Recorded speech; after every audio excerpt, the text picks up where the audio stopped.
Chez cette famille, les courses, ça se prépare. Tous les 2 mois, une association envoie à Léa des bons de réduction qu'elle peut utiliser en grande surface pour acheter de quoi nourrir sa fille. Tu tiens bien, hein? Quand on n'a pas vraiment les moyens, c'est plutôt pas mal, ouais. Moi, ça m'aide beaucoup. 1,20 € d'économiser sur les 4 pots de compote, ce coup de pouce est bienvenu. Léa vit seule avec sa fille en garde alternée et n'a pas d'emploi. Les légumes sont chers, donc au moins ça permet de faire des réductions sur les compotes. Et l'argent qu'on gagne, mettre sur les compotes, sur tous les trucs, et de mettre dans les légumes, dans tout ce qui est un peu plus cher. Donc c'est plutôt pas mal. Aider les familles pour les courses, mais pas seulement.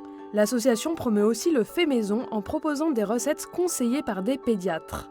On va travailler 2 choses d'un point de vue budgétaire. L'équipement de la famille, parce que souvent c'est le micro-ondes qui fait un peu la loi dans la cuisine. Et donc là, on va retrouver les plats industriels ultra transformés.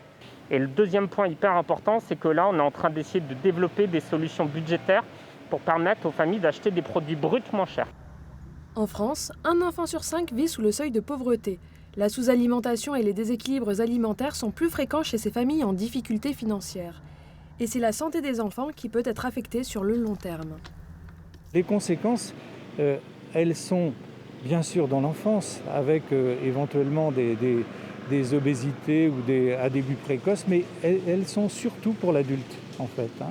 Parce que ces éléments-là vont déterminer des maladies très importantes à l'âge adulte, troubles cardiovasculaires, également troubles nutritionnels, diabète. L'opération pilote en Loire-Atlantique et en Mayenne va très prochainement être étendue à 93 départements en France, avec l'objectif d'aider 160 000 enfants d'ici 2023.